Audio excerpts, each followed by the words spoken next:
우리 이 시간 함께 말씀을 보겠습니다. 고린도 후서 12장 1절부터 10절의 말씀입니다. 신약 성경 298쪽입니다. 고린도 후서 12장 1절부터 10절입니다. 우리 함께 읽으실 때는 1절과 2절, 우리 두 절만 함께 봉독하겠습니다. 우리 같이 읽습니다. 무익하나마 내가 부득불 자랑하노니 주의 환상과 계시를 말하리라.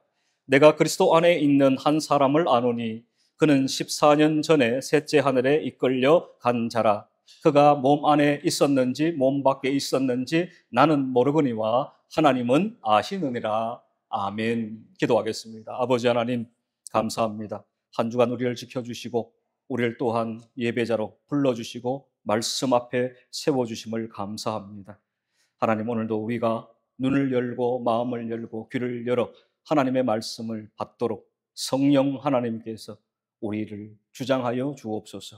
예수님의 이름으로 기도합니다. 아멘. 우리 한 번 더 인사할까요? 큰 은혜 받읍시다. 그렇게 한번 인사합시다.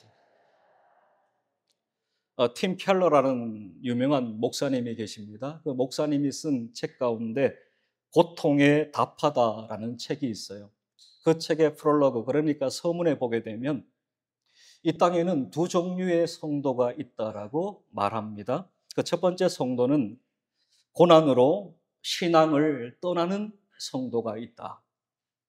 또 한 성도는 고난으로 하나님을 만나는 성도가 있다라고 했습니다. 다시요. 두 종류의 성도가 있는데 한 성도는 고난으로 하나님을 떠나는 성도가 있고 또 한 성도는 고난으로 하나님을 만나는 성도가 있다라고 했습니다. 원하기는 우리 사랑하는 오늘의 모든 성도님들은 고난으로 인하여 하나님을 더 깊이 만나고 경험하고 체험하는 은혜가 있기를 주님의 이름으로 축복합니다. 오늘부터 제가 이긴다 시리즈로 말씀을 전하고자 합니다. 최근 새벽기도의 본문은 요한계시록입니다. 요한계시록의 말씀을 새벽마다 함께 묵상하고 설교하면서 제 마음에 성령께서 주시는 분명한 깨달음이 있었습니다. 교회와 성도들에게 고통, 이 고난은 끊임없이 찾아온다.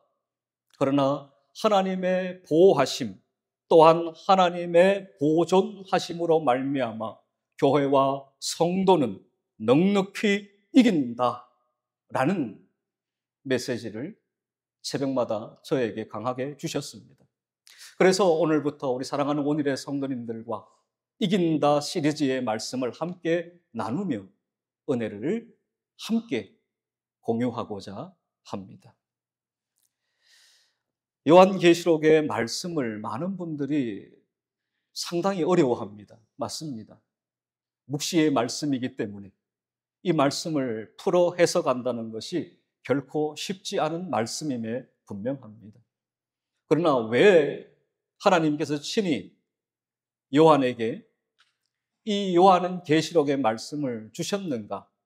그 이유, 그 목적을 우리가 분명히 안다면 요한 계시록의 말씀이 결코 난해한 말씀이 아니라 덮어두어야 할 말씀이 아니라 오히려 오늘 이 시대를 살아가는 성도들이 펼쳐 읽어 그 말씀 속에 담겨있는 진리를, 보화를 캐내어야 할 말씀이라는 것을 깨닫게 될 것입니다.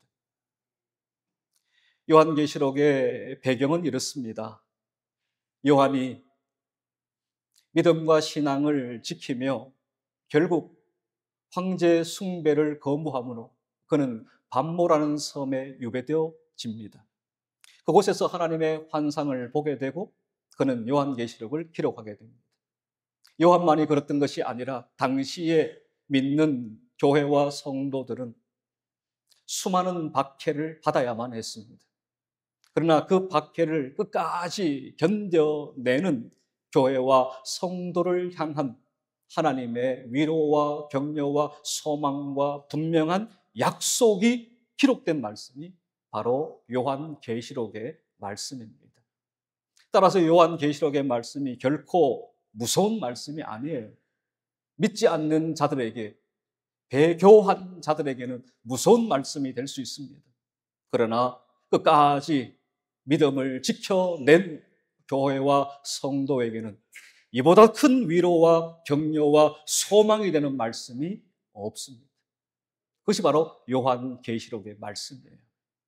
그러므로 여러분들이 요한계시록의 말씀을 읽어 내려가면서 이 분명한 핵심 주제를 여러분 놓치지 말고 이 요한계시록의 말씀을 읽어 내려가면 하나님이 여전히 우리를 보호하시고 우리를 보존하시는구나. 하나님이 우리에게 궁극적인 승리를 분명히 안겨다 주시는구나 라는 확신을 갖게 될 것입니다. 여러분 삶이 어렵죠? 여러분 삶이 힘드시죠? 우리 이상문 장로님 기도도 하셨지만 이 시대가 참 힘듭니다. 하루하루 살아간다는 것이 결코 쉽지 않아요. 특별히 믿음을 가지고 성도라는 그러한 직함을 가지고 이 땅을 살아간다는 것이 결코 녹록치 않습니다. 그러한 이 시대를 살아가는 성도들에게 요한계시록의 말씀이 더 큰 힘이 될 줄 믿습니다. 따라서 저는 새벽마다 요한계시록을 통해서 하나님께서 교회를, 성도를 분명히 이기게 하신다라는 확신을 갖습니다. 오늘부터 우리가 이긴다 시리즈의 말씀을 통해 그 어떠한 상황, 환경, 형편 가운데도 우리가 늘 승리할 수 있음을 우리가 믿음으로 고백할 수 있는 오늘의 모든 성도 되기를 주님의 이름으로 축복합니다. 오늘 우리는 말씀을 통해 우리에게 닥치는 이 고난과 고통을 어떻게 이해할 것인가, 또한 어떻게 이겨낼 것인가를 함께 나누게 될 것입니다. 고난과 고통을 이해하는 것마다 우리는 더 깊은 하나님의 은혜를 경험하게 될 것이고 그 하나님의 은혜가 마침내 우리를 승리케 할 줄 믿습니다. 사도 바울은 그에게도 가시라는 고통이라는 것이 있었습니다. 그는 그 고통에 대한 답을 찾기 위해서 두 가지 직접적인 체험을 이야기를 합니다. 그런데 사도 바울이 경험했던 이 두 가지의 체험은 매우 상반된 것이었습니다. 하나는 놀라운 신비로운 체험이었습니다. 또 하나는 자신이 가지고 있었던 그 육체의 가시에 대한 체험이었습니다. 신비로운 체험과 육체의 가시에 대한 체험, 아주 상반된 두 가지 체험을 통해서 사도 바울은 매우 놀라운 고백을 우리에게 가르쳐 줍니다. 이 땅을 살아가면서 고통을 당하는 자들에게, 이 땅을 살아가면서 고난을 당하는 모든 자들에게 매우 분명한 교훈을 가르쳐주고 있습니다. 먼저 사도 바울이 했던 첫 번째 체험입니다. 신비로운 체험입니다. 2절로 갑니다. 내가 그리스도 안에 있는 한 사람을 아노니 그는 14년 전에 셋째 하늘에 이끌려 간 자라. 그가 몸 안에 있었는지 몸 밖에 있었는지 나는 모르거니와 하나님은 아시느니라 말씀합니다. 그리스도 안에 있는 한 사람을 안다라고 말씀을 합니다. 그리고 그 사람은 셋째 하늘, 낙원, 파라다이스, 천국을 직접 경험한 자라고 소개합니다. 많은 신학자들은 사도 바울이 개인적으로 직접 셋째 하늘에 올라가 그 천국을 직접 목격한 자이다라고 말합니다. 그런데 놀라운 점은 오늘 우리가 읽었던 2절에 보게 되면 1인칭을 사용하지 않아요. 내가 봤다라고 말하지 않습니다. 내가 경험했다라고 말하지 않습니다. 내가 체험했다라고 말하지 않아요. 누가요? 한 사람이 있었다. 3인칭을 사용합니다. 그리고 그 사람을 통해서 이 이야기를, 이 체험을 전개해 나갑니다. 2절을 다시 보세요. 내가 그리스도 안에 있는 한 사람을 아노니라고 말합니다. 사도 바울은 자신이 직접 셋째 하늘을, 낙원을, 천국을 체험했음에도 불구하고 그는 3인칭을 사용해서 간접적으로 이것을 소개하고 있습니다. 4절을 한번 보세요. 그가 체험한 것이 얼마나 놀라운 것인가를 한번 보십시오. 그가 낙원으로 이끌려 가서 말로 표현할 수 없는 말을 들었으니 사람이 가히 이르지 못할 말이로다. 아멘. 이 말씀은 뭡니까? 그가 천국을 직접 경험하고 체험했는데 이것은 사람의 언어로는 도저히 표현해낼 수 없는 것이었다. 왜냐? 너무나 희귀하고 너무나 독특하고 너무나 황홀한 체험이요 경험이었기 때문이라고 소개하고 있습니다. 내가 그렇게 했다라고 말하지 않죠? 그가, 앞서 말했던 한 사람 그가라고 표현을 하고 있습니다. 그러나 사도 바울이 이것을 직접 경험한 것이었습니다. 사도 바울은 이러한 신비로운 체험의 위험성을 잘 알고 있었습니다.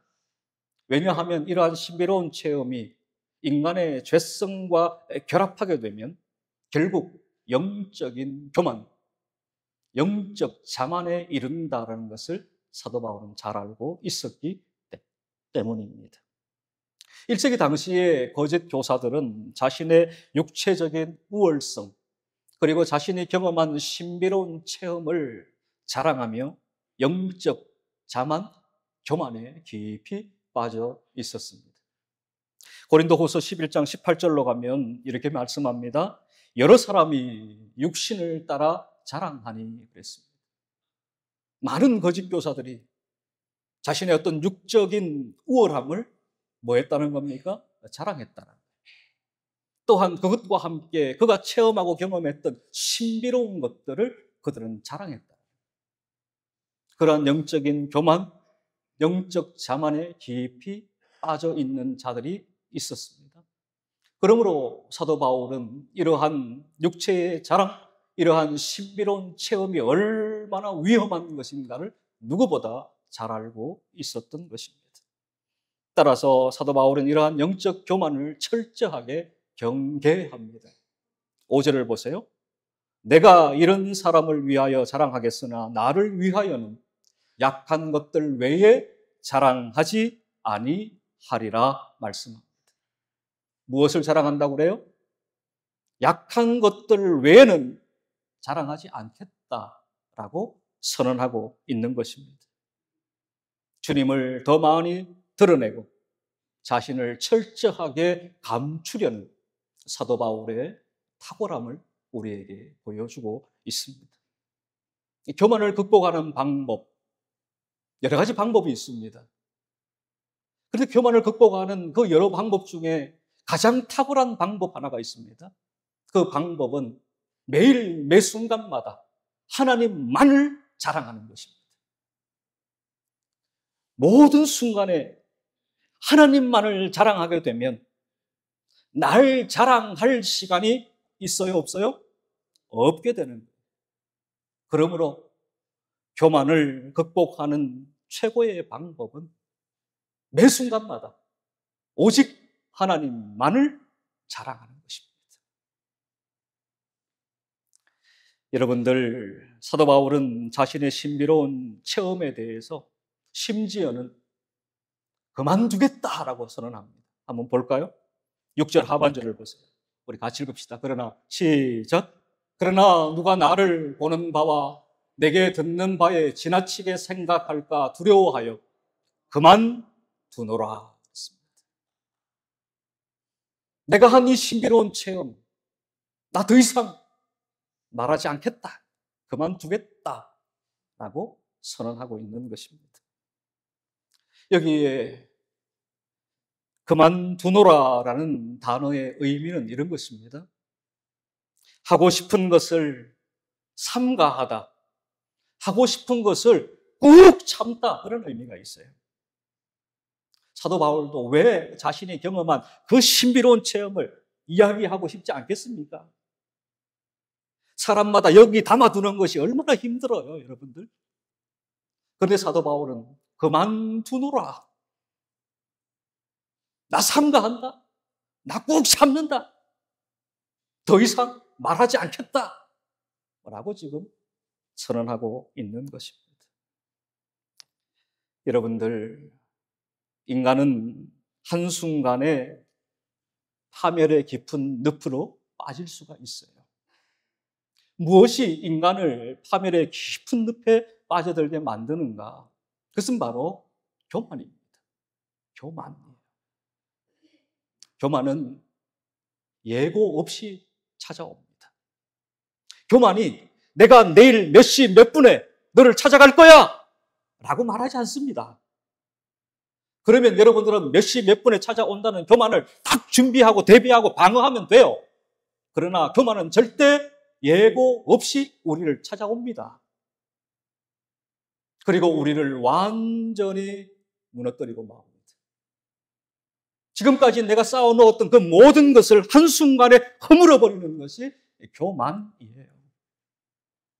이 교만을 사도 바울은 너무나 잘 알고 있었습니다. 그러기에 사도 바울은 그만두노라 라고 말씀합니다. 교만은 남과의 비교를 통해서 찾아옵니다. 내가 남보다 다르다고 생각할 때 교만은 찾아옵니다. 내가 남보다 더 많은 것을 가졌다라고 생각할 때 교만은 찾아옵니다. 내가 남보다 더 많은 것을 배웠다라고 할 때 교만은 찾아옵니다. 내가 남보다 더 많은 것을 경험하고 체험했노라 할 때에 교만은 찾아오게 됩니다. 사도 바울은 3층 천에 셋째 하늘을 경험한 자입니다. 낙원을 경험한 자입니다. 천국을 경험한 자입니다. 그럼에도 불구하고 그는 그가 경험한 이 신비로운 경험과 체험을 함구하겠다라고 말하고 있는 것입니다. 그가 경험했던 그 신비로운 체험은 그에게 있어 교만이 뿌리 내리게 할 만큼 놀라운 체험이었습니다. 그리고 파멸의 열매를 맺기에 또한 충분한 것이었습니다. 그러하기에 사도 바울은 침묵할 것을 말하고 있습니다. 영성학자인 C.S. 루이스라는 분이 있어요. 이분이 교만에 대해서 이렇게 정의합니다. 교만은 영적인 암이다 그랬어요. 교만에 비하면 다른 죄들은 벼룩에 물린 자국과 같다라고 했습니다. 그만큼 이 교만이라는 죄가 얼마나 무서운가를 우리에게 잘 가르쳐주는 말씀입니다. 결코 이 교만을 가볍게 쉽게 여겨서 안 되는 것입니다.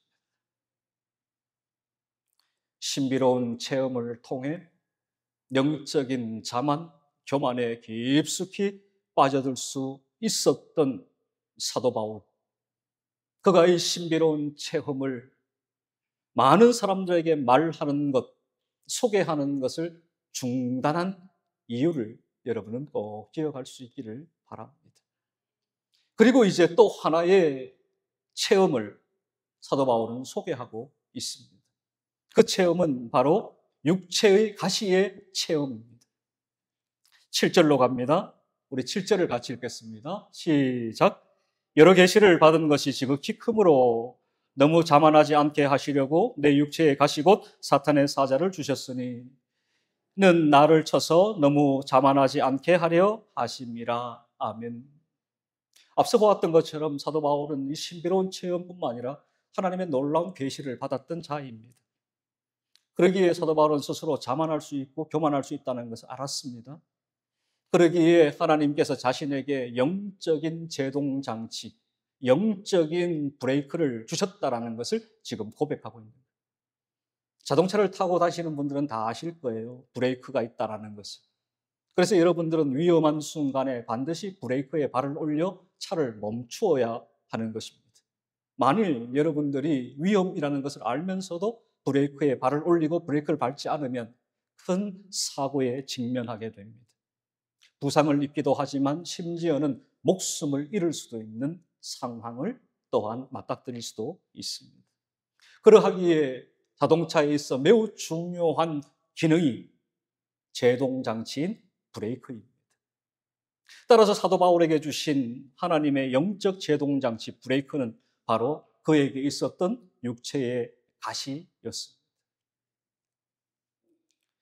이 육체의 가시, 이것을 또한 사도 바울은 이렇게 묘사하죠. 사탄의 사자라고 묘사합니다. 또한 사도 바울은 그것이 바로 나를 치는 것이다, 계속해서 나를 치는 것이다 라고 묘사하고 있습니다. 헬라어로 가시라는 단어는 이런 의미입니다. 무엇을 땅에 박아서 고정시키는 데 사용하는 말뚝이다 그랬습니다. 많은 사람들이 여름이 되면 캠프를 갑니다.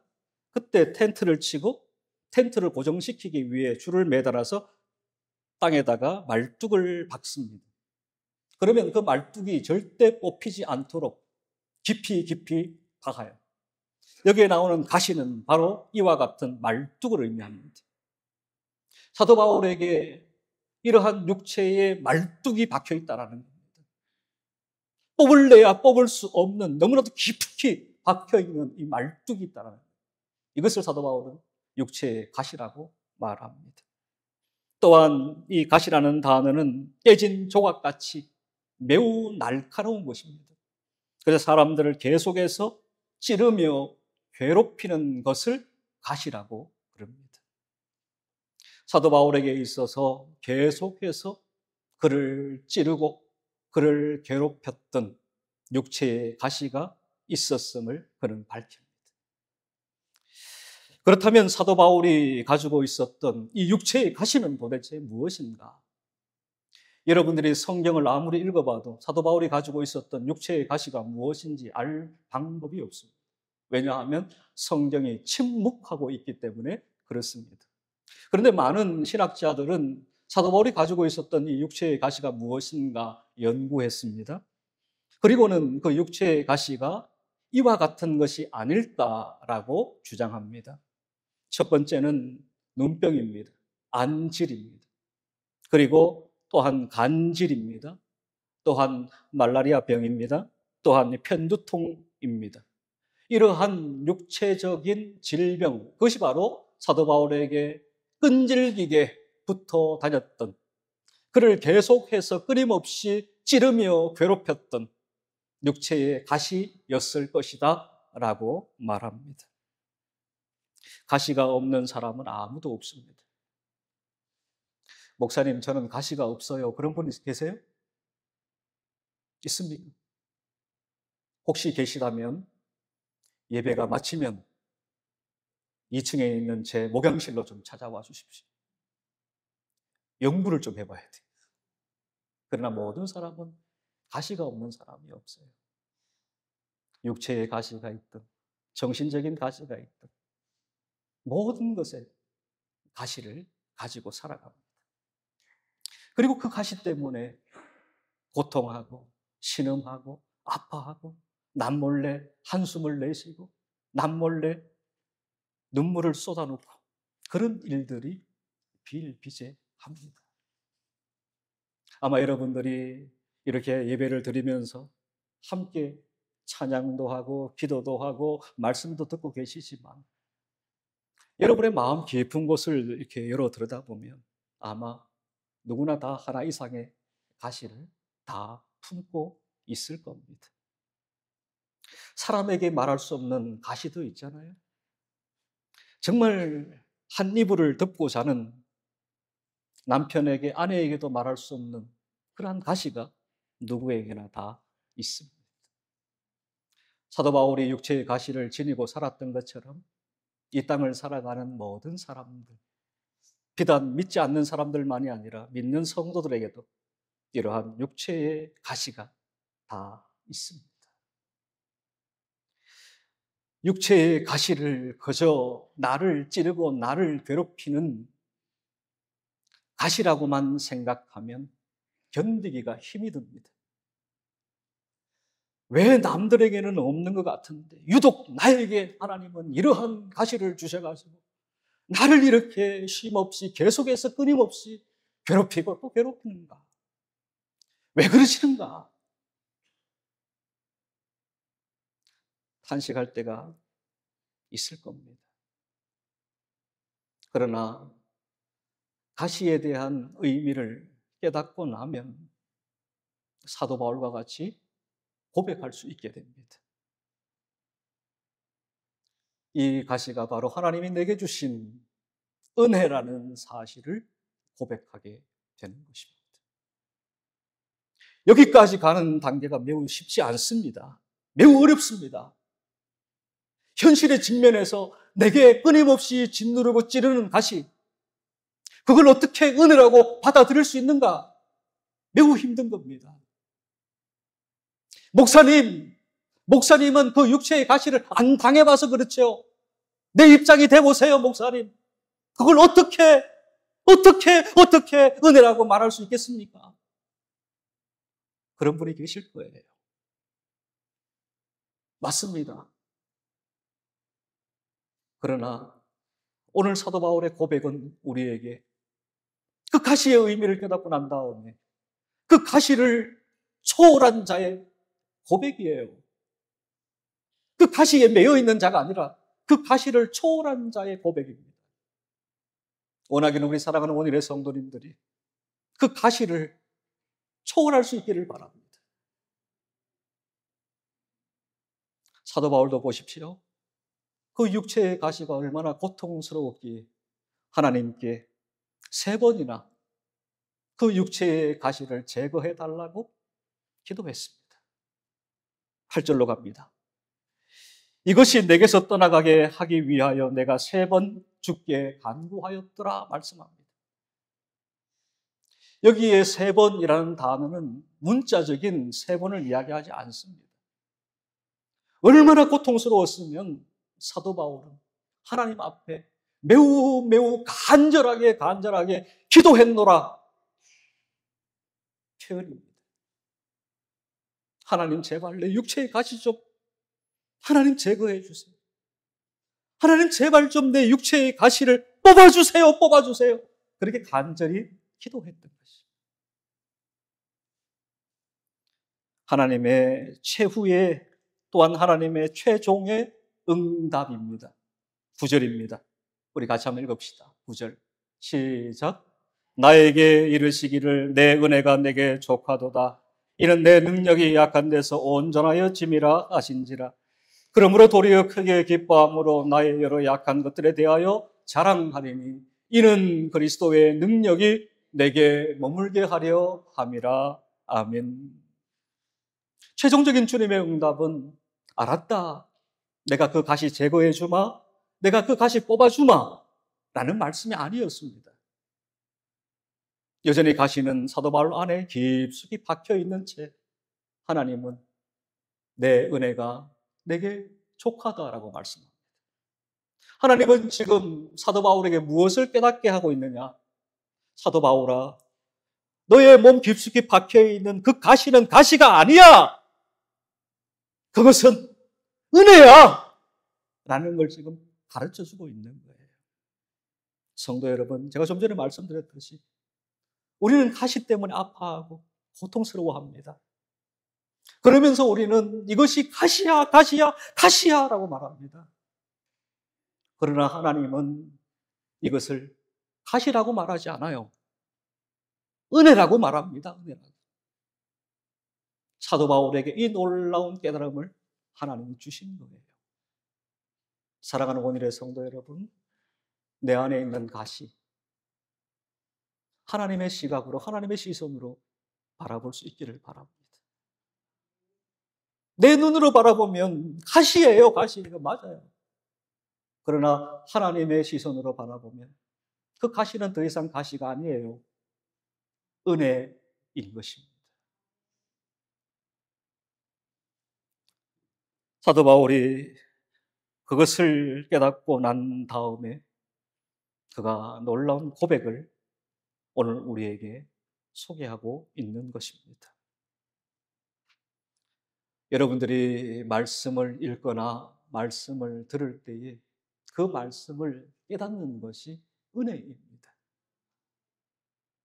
어떨 때는 선포되는 말씀이 내게 참 힘겨운 말씀이 될 때가 있어요. 그러나 그 말씀이 내게 은혜인 것입니다. 왜 목사님이 저런 말씀을 하실까? 또 나를 찌르네 그런 분들이 계세요. 그럴 수 있습니다. 그러나 여러분들을 찌르는 말씀이 여러분에게는 은혜가 되는 말씀입니다. 깨닫는 것이 은혜입니다. 사도 바울도 이 놀라운 깨달음 통해서 은혜를 고백하고 있는 것입니다. 아, 가시가 바로 이런 의미였구나. 아, 이래서 하나님이 내게 이러한 가시를 주셨구나. 맞아, 가시는 은혜야. 고백할 수 있기를 주님의 이름으로 축복합니다. 고대 그리스어 중에 유레카라는 단어가 있죠. 여러분이 잘 아실 겁니다. 고대 그리스의 수학자이며 과학자인 아르키메데스의 일화에 담겨 있는 내용이에요. 왕이 왕관을 만들었습니다. 그리고 이 왕관에 쓰인 금이 순금으로 만든 왕관인지 알고 싶어 했습니다. 그래서 아르키메데스에게 이 왕관이 순금으로 만든 것인지를 확인해 달라고 요청을 합니다. 아르키메데스가 아무리 연구를 해봐도 알 방법이 없었습니다. 그러나 어느 날 하루 목욕을 위해서 목욕탕에 가서 그 탕 속에 자신의 몸을 담그자 물이 넘치는 것을 보고 아르키메데스가 뭐라고 외쳤습니까? 유레카라고 외칩니다. 그리고 그 기쁨을 말로 다 표현할 수 없어서 밖에 많은 사람들에게 뛰쳐가 유레카, 알았다, 찾았다 라고 외치게 된 것이죠. 여러분, 하나님의 말씀이 깨달아질 때 우리에게 이러한 은혜가 있고 감격이 있고 감사가 있고 찬양이 있게 되는 것입니다. 사도 바울은 육체의 가시로 말미암아 자신이 더 강한 자가 되었다라는 것을 발견합니다. 이것이 성경의 역설적인 진리예요. 세상의 진리와 성경의 진리는 매우 다릅니다. 성경은 세상이 이해할 수 없는 역설의 진리로 가득 차 있습니다. 세상 사람들은 약한 건 그냥 약한 거예요. 그러나 성경을 보십시오. 약함이 강함이다라고 말씀합니다. 이걸 도대체 뭘로 설명할 거냐라는 것입니다. 세상 사람들이 가지고 있는 그러한 진리의 잣대를 가지고 약함이 강함이다라고 아무리 소리쳐봤자 그들은 전혀 이해할 수가 없습니다. 야, 약함은 약함이지 어떻게 약함이 강함이 돼? 말도 되지 않는 소리 하지 마. 세상은 그렇게 이야기를 합니다.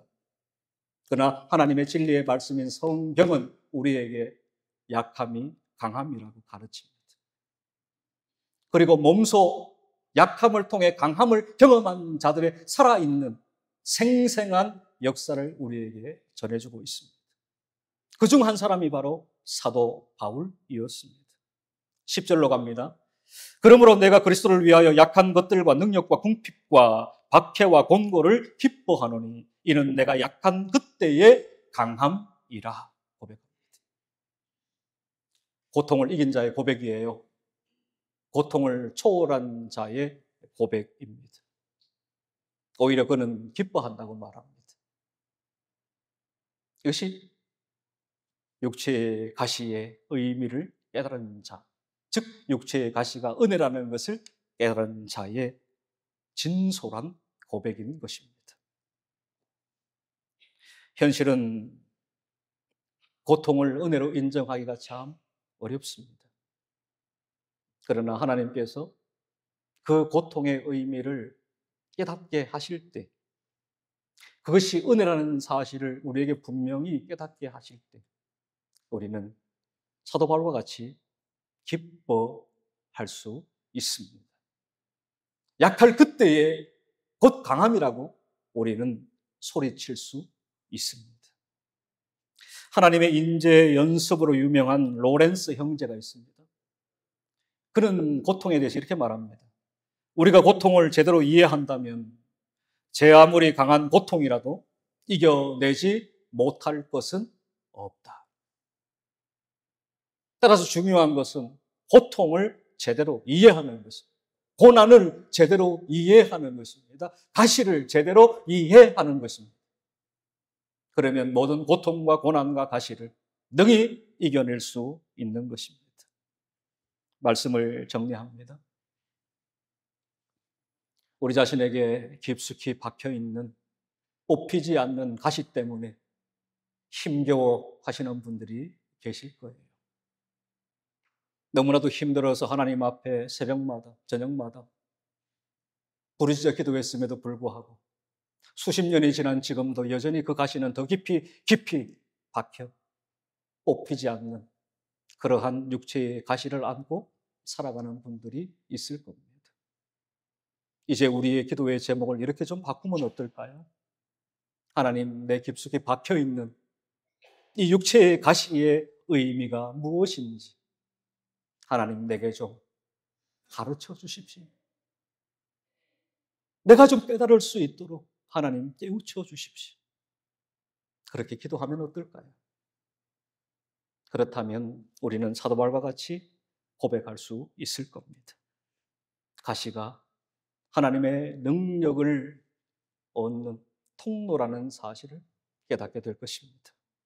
또한 이 가시가 내 안에 하나님의 능력이 머무는 도구가 됨을 우리는 고백하게 될 것입니다. 또한 약한 나로 강한 하나님의 능력이 나타나는 도구가 된다는 사실을 우리는 고백할 수 있을 겁니다. 우리 사랑하는 오늘의 모든 성도님들, 이 가시를 이기는 오늘의 모든 성도님들 되시기를 주님의 이름으로 축복합니다. 우리 기도하겠습니다.